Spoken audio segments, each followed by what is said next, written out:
সাইয়েদনা লোকমান তার সন্তানকে উপদেশ দিয়ে প্রথমে বলল, সন্তান শোনো শোনো। وَإِذْ قَالَ لُقْمَانُ لِابْنِهِ وَهُوَ يَعِظُهُ يَا بُنَيَّ لَا تُشْرِكْ بِاللَّهِ إِنَّ الشِّرْكَ لَظُلْمٌ عَظِيمٌ। আল্লাহু আকবার বলেন। আল্লাহ বলল, লোকমান, তুমি তোমার সন্তানকে উপদেশ দিয়েছিলে, এই উপদেশগুলো আমি আল্লাহর এত বেশি পছন্দ হয়েছে, এই তোমার 10টা কথা আমি আল্লাহর এত বেশি পছন্দ হয়েছে, আমি স্বয়ং আল্লাহ আমার নবীর উপরে ওহী স্বরূপে এই উপদেশগুলো নাজিল করেছি। সুবহানাল্লাহ। সাইয়েদনা লোকমান বললেন, ইয়া বুনাইয়া লা তুশরিক বিল্লাহ, ও সন্তান খবরদার শিরিক করবা না। আজকের মা বাবাগুলো সন্তানদেরকে উপদেশ দিতে চায় না, ঠিক না ব্যাঠিক? কিন্তু বিশ্বনবীর বর্ণনা, বিশ্বনবী বলেছে একটা সন্তান একা জাহান্নামে যাবে না। মা বাবা যদি সন্তানকে দিন শিক্ষা না দেয়, কিয়ামতের কঠিন দিনে মা বাবার বিরুদ্ধে সন্তান নালিশ জানাবে একজনের দরবারে, চিৎকার করে বলতে হবে তিনি কে।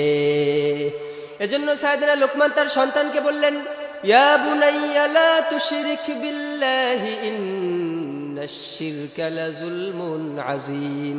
ও আমার সন্তান, খবরদার যাই করো আর তাই করো, শিরিক করবা না, কারণ শিরিকটা হচ্ছে জুলুম। শিরিক কি? শিরিক হচ্ছে জুলুম। মানুষ মাঝে মাঝে নিজের সাথে জুলুম করে, আবার মানুষ মাঝে মাঝে অন্যের সাথে জুলুম করে, আবার এই মানুষ মাঝে মাঝে আমার আল্লাহর সাথে জুলুম করে, ঠিক না ব্যাঠিক? মানুষ যখন পাপ করে, মানুষ যখন অন্যায় করে, মানুষ যখন অপরাধ করে, তখন হয়ে যায় নিজের সাথে জুলুম। মানুষ যখন নামাজ না পড়ে, তখন হয় নিজের সাথে জুলুম। রমাদান আল কারিমে মানুষ যখন রোজা রাখে না, তখন হয় নিজের সাথে জুলুম, ঠিক কিনা?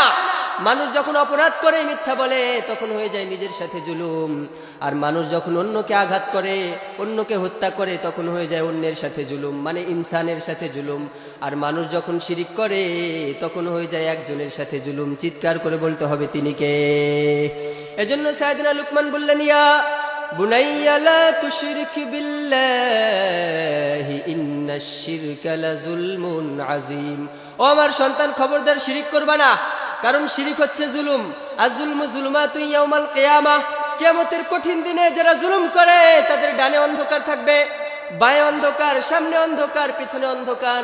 যারা জুলুম করেছো, কিয়ামতের দিনে এই জুলুম তাদেরকে অন্ধকার হয়ে দেখা দেবে। কার কথা? কার কথা? এজন্য যারা মুমিন তারা কোশ্চিন কালেও জুলুম করতে পারে না। এজন্য রব্বুল আলামিন বললেন, ইন্নাল্লাহা لا يغفر أن يشرك به ويغفر ما دون ذلك لمن يشاء ومن يشرك بالله فقد ضل ضلالا بعيدا। আল্লাহ বললেন, ও আমার গোলামেরা শোনো শোনো, ইন্নাল্লাহা লা ইউশরাকা আন ইউশরাকা বিহি ওয়া ইয়াগফিরু মা দুনা যালিকা লিমান ইয়াশা। ও আমার গোলামেরা, যারা শিরিক করেছো, এই শিরিকের গুনাহ কোশ্চিন কালেও আমি আল্লাহ মাফ করব না। আর যারা শিরিক করো নাই, তোমার আমলনামায় যদি জিনার গুনাহ থাকে, চুরির গুনাহ থাকে, তোমার আমলনামায় যতই অন্যায় অপরাধ পাপাচার থাকুক না কেন, সগীরা গুনাহ হোক, কবিরা গুনাহ হোক, কুফর হোক, বেদাত হোক, তুমি যদি শিরিক না করো, আমার ইচ্ছা হলে আমি আল্লাহ তোমার আমলনামা থেকে সবগুলো গুনাহ ঝরিয়ে তোমাকে জান্নাতের মেহমান বানাবো। সুবহানাল্লাহ। তবে খবরদার খবরদার, ইন্নাল্লাহা লা ইয়াগফিরু আন ইউশরাকা বিহি ওয়া ইয়াগফিরু মা দুনা যালিকা লিমান ইয়াশা। অন্যান্য সব গুনাহ আমি আল্লাহ মাফ করব আমার ইচ্ছে হলে। আমার ইচ্ছে হলে আমি আল্লাহ মাফ করে জান্নাতে দেব, আবার আমার ইচ্ছে হলে আমি আল্লাহ কিছুদিন শাস্তি দিয়ে তারপর জান্নাতে দেব। আর যদি তুমি শিরিক করো, আমি আল্লাহ খবরদার শিরকের গুনাহ কিন্তু মাফ করব না। নাউজুবিল্লাহ বলেন। এজন্য যারা মুমিন, শিরকের সাথে তাদের কোনো সম্পর্ক নাই। বিশ্বনবীর বর্ণনা, আমার উম্মতেরা শোনো শোনো, লা তুশরিক বিল্লাহি শাইআ কুতিলতা ওয়া হুররিকতা। তোমাকে যদি কতল করে দেওয়া হয়, তোমাকে যদি জবাই করা হয়, এরপরেও তুমি শিরিক করবা না, কারণ শিরিক পছন্দ করে না একজন, তিনি কে? অথবা তোমাকে যদি জ্বলন্ত অঙ্গারের ভিতর, জ্বলন্ত আগুনের ভিতরে নিক্ষেপ করা হয়, তারপরেও তুমি শিরিক করবা না, আদেশটা একজনের, তিনি কে? সবাই বলেন তিনি কে? আসুন আমরা শিরিকের সূচনা কোত্থেকে ঘটলো এটা নিয়ে একটু আলোচনা করি। শিরিক কোত্থেকে শুরু হলো জানার দরকার আছে না নাই? কথা বলেন না কেন, আছে না নাই? ইমাম বগবী রাহিমাহুল্লাহুর বর্ণনা, সাইয়েদনা আদম, আমাদের আদি পিতার নাম কি? সবাইকে বলতে হবে নাম কি? সাইয়েদনা আদম আলাইহিস সালাম এবং সাইয়েদনা নূহ আলাইহিস সালামের জামানার মাঝবর্তী সময়ে 5 জন মানুষ মাত্র ছিল যারা আল্লাহর ইবাদত করত, যারা আল্লাহর গোলামি করত, যারা আল্লাহর প্রশংসা, আল্লাহর জিকির আর আল্লাহর দাসত্ব করত। এছাড়া গোটা জামানায় কোনো নবী ছিল না, কোনো ওলি ছিল না, কোনো পীর ছিল না, মুহাদ্দিস ছিল না, ফকিহ ছিল না, মুহাক্কিক ছিল না, ওয়াইজিন ছিল না, আলোচক ছিল না, ইসলামিক স্কলার ছিল না, কোনো দাঈ ইলাল্লাহ ছিল না। মাত্র 5 জন ছিল যারা নামাজ পড়তো, যারা আল্লাহর ইবাদত করত, যারা আল্লাহর দাসত্ব করত, যারা আল্লাহর অনুকরণ করত। এই 5 জনের যখন ইন্তেকাল হয়ে গেল, তখন এই 5 জনের অনুসরণ করত বাকি সমস্ত জামানার মানুষগুলো। 5 জন যখন ইন্তেকাল করেছে, তখন সমস্ত মানুষগুলো এই 5 জনের অনুকরণ করতে লাগলো। বেশ কিছুদিন অনুসরণ করতে লাগলো, বেশ কিছুদিন তারা আল্লাহর ইবাদত করলো, আল্লাহর দাসত্ব করলো, আল্লাহর গোলামি করলো। তবে বেশ কিছুদিন পর শয়তান এসে বলল, তোমরা তো ওই তোমাদের পূর্বপুরুষ 5 জনের অনুসরণ করছো, তবে 5 জনের যদি একটা মূর্তি বানিয়ে তোমরা সামনে রেখে ইবাদত করতে পারো, তাহলে তোমাদের ইবাদতে মনোযোগটা হবে বেশি। নাউজুবিল্লাহ বলেন। ইবাদতের কথা বলেছে, তার মানে খারাপের ভিতরে ভালো আছে না নাই? কথা বলেন না কেন, ভালো আছে না নাই? নেক্সট সূরাতে ধোঁকা, ঠিক কিনা? ইবলিস এসে বলল, ভাইরা শোনো শোনো, এই যে 5 জনের দেখা পথ অনুযায়ী তোমরা আল্লাহর ইবাদত করো। 5 জন যেভাবে তোমাদেরকে বলেছে সেভাবে তোমরা আল্লাহর দাসত্ব করছো। এই 5 জনকে তো তোমরা দেখো না, কাফন দাফন করে ফেলেছো।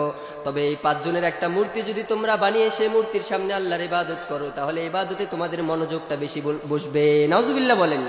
মানুষগুলো ভাবলো, ঠিকই তো, 5 জনকে তো আমরা দেখি না, আমাদের পূর্বপুরুষদেরকে তো আমরা দেখি না, তবে সামনে যদি একটা মূর্তি বানিয়ে সেই মূর্তির সামনে আমরা ইবাদত করি, আল্লাহকে সিজদা করি, আল্লাহর দাসত্ব, আল্লাহর গোলামি করি, তাহলে বোধহয় ইবাদতে আমাদের মনোযোগটা বেশি বসবে।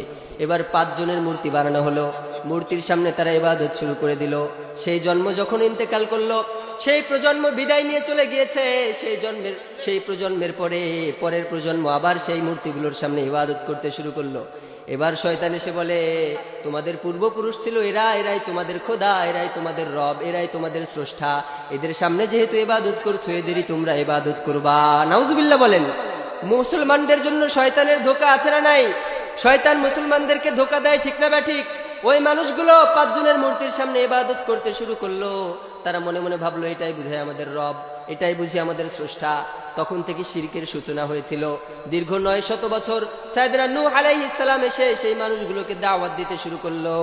900 বছরেও মানুষগুলো কালেমা পড়তে রাজি হলো না। নাউজুবিল্লাহ বলেন। নফসের ভিতরে কি একটা বান্দ্রামি শয়তান ঢুকিয়ে দিয়েছিল, ঠিক কি না? সাইয়েদনা নূহকে আল্লাহ পয়গম্বর হিসেবে পাঠালো।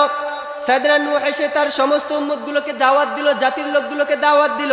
লাকাদ আরসালনা নূহান ইলা কওমিহি ফাকালা ইয়া কওমি ইবুদুল্লাহা মা লাকুম মিন ইলাহিন গায়রি ইন্নী আখাফু আলাইকুম আযাবা ইয়াউমিন আযীম। সাইয়েদনা নূহ বলল, ইয়া কওমি ইবুদুল্লাহা মা লাকুম মিন ইলাহিন গায়রি, ও আমার জাতির লোকেরা শোনো শোনো, ও আমার গোত্রের ভাইরা শোনো, ও আমার বংশের মানুষেরা শোনো। ইয়া কওমি ইবুদুল্লাহ, তোমরা ইবাদত করবা কার? যারা মুমিন, যারা মুসলমান, যারা মুত্তাকি, তারা শুধুমাত্র কেবলমাত্র একমাত্র একজনের ইবাদত করে। চিৎকার করে বলতে হবে, তিনি কে? আর যারা আল্লাহর ইবাদত করে না, তাদের জন্য জাহান্নামের শাস্তি আছে না নাই? কথা বলেন না কেন, আছে না নাই? রব্বুল আলামিন বলেন, ইন্নাল্লাযীনা ইস্তাকবিরুনা আন ইবাদাতি সায়াদখুলুনা জাহান্নামা দাখিরিন। যারা আমার ইবাদত থেকে জবান ফিরিয়ে নিয়েছে, যারা আমার ইবাদত থেকে চেহারা ফিরিয়ে নেয়, খুব অচিরে আমি আল্লাহ তাদেরকে জাহান্নামে নিক্ষেপ করব। নাউজুবিল্লাহ বলেন। এজন্য যারা মুমিন তারা ইবাদত করে একজনের, তিনি কে? এজন্য সাইয়েদনা নূহ বললেন, ইয়া কওমি ইবুদুল্লাহা মা লাকুম মিন ইলাহিন গায়রি, ও আমার জাতির লোকেরা, তোমরা এই মূর্তিগুলোর ইবাদত করবা না, তোমরা পৃথিবীর কারো ইবাদত করবা না, তোমরা ইবাদত করবা একজনের। চিৎকার করে বলতে হবে, তিনি কে? যারা মুসলমান, যারা মুত্তাকি, যারা পরহেজগার, তারা আল্লাহ ব্যতীত অন্য কারো ইবাদত করতে পারে না, অন্য কারো দাসত্ব করতে পারে না, অন্য কারো আইন তারা মানতে পারে না, ঠিক কি না? আমরা ইবাদত করব একজনের। চিৎকার করে বলতে হবে, তিনি কে? সাইয়েদনা নূহ বললেন, ইন্নী আখাফু আলাইকুম আযাবা ইয়াউমিন আযীম, আমি এমন একটা দিনের আশঙ্কা করছি যেই দিন তোমাদেরকে আযাব গ্রেফতার করবে, আল্লাহর শাস্তি তোমাদের উপরে আসবে। ওই লোকগুলো তখন সাইয়েদনা নূহ আলাইহিস সালামকে বললেন, ক্বালাল মালাউ মিন কওমিহি ইন্না লানারাকা ফি দালালিম মুবিন। নাউজুবিল্লাহ। তাদেরকে সাইয়েদনা নূহ দাওয়াত দিল কালেমা পড়ার, ঈমান আনার, জান্নাতের মেহমান হওয়ার। তারা বলল, ও নূহ, আমরা দেখতে পাচ্ছি তুমি জাহান্নামের পথে চলে গেছো। নাউজুবিল্লাহ বলেন। ও নূহ, আমরা দেখতে পাচ্ছি তুমি পথভ্রষ্ট হয়েছো। ও নূহ, আমরা দেখতে পাচ্ছি তুমি গুমরা হয়ে গিয়েছো। আসলে নূহ নবী গুমরা হয় নাই, বরং যারা নূহকে গুমরা বলেছে তাদেরকে গুমরা বানিয়েছে একজন, তিনি কে? হেদায়েতের মালিক একজনের হাতে, চিৎকার করে বলতে হবে তিনি কে? হেদায়েতের মালিক কে? হেদায়েত পৃথিবীর কারো হাতে নাই, ঠিক না বা ঠিক? সাইয়েদনা নূহের হাতেও হেদায়েত ছিল না, আদমের হাতেও হেদায়েত ছিল না, ইব্রাহিমের হাতেও হেদায়েত ছিল না, ঈসা মুসার হাতেও হেদায়েত ছিল না। হেদায়েত শুধুমাত্র কেবলমাত্র একমাত্র একজনের হাতে, চিৎকার করে বলতে হবে তিনি কে? নূহ নবীর সমস্ত উম্মতগুলোকে গুমরা বানিয়ে দিয়েছিল একজন, তিনি কে? এজন্য আল্লাহ বললেন, ইন্নাকা লা তাহদি মান আহবাবতা ওয়ালাকিন্নাল্লাহা ইয়াহদি মান ইয়াশা ওয়া হুয়া আ'লামু বিল মুহতাদিন।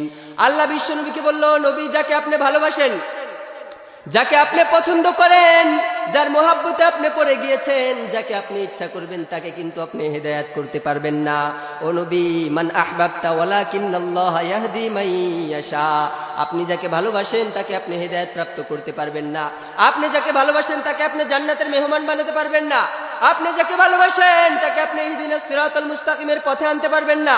কিন্তু আমি আল্লাহ যাকে হেদায়েত প্রাপ্ত করব, আমি আল্লাহ যাকে ইচ্ছা করি তাকেই আমি আল্লাহ জান্নাতের মেহমান বানাই। সুবহানাল্লাহ বলেন। এজন্য হেদায়েত একজনের হাতে, চিৎকার করে বলতে হবে তিনি কে? এজন্য সাইয়েদনা নূহ আলাইহিস সালাম যখন বলল, তোমরা কালেমা পড়ো, তোমরা ঈমান আনো, তোমরা আল্লাহর ইবাদত করো, তারা বলল, নূহ তুমি তো গুমরা হয়েছো। আল্লাহ বলে, না না, আমার পয়গম্বর গুমরা হয় নাই, বরং নূহকে যারা গুমরা বলেছো তারাই গুমরা হয়েছো, ঠিক কি না? নূহ নবী গুমরা ছিল না, বরং নূহ নবীকে যারা গুমরা বলেছে তারাই গুমরা হয়ে গিয়েছিল, ঠিক না বা ঠিক? এজন্য যারা মুমিন তারা কোশ্চিন কালো শিরিক করতে পারে না। শিরকের সাথে কি আমাদের কোনো সম্পর্ক আছে নাকি? কথা বলেন না কেন, আছে নাকি?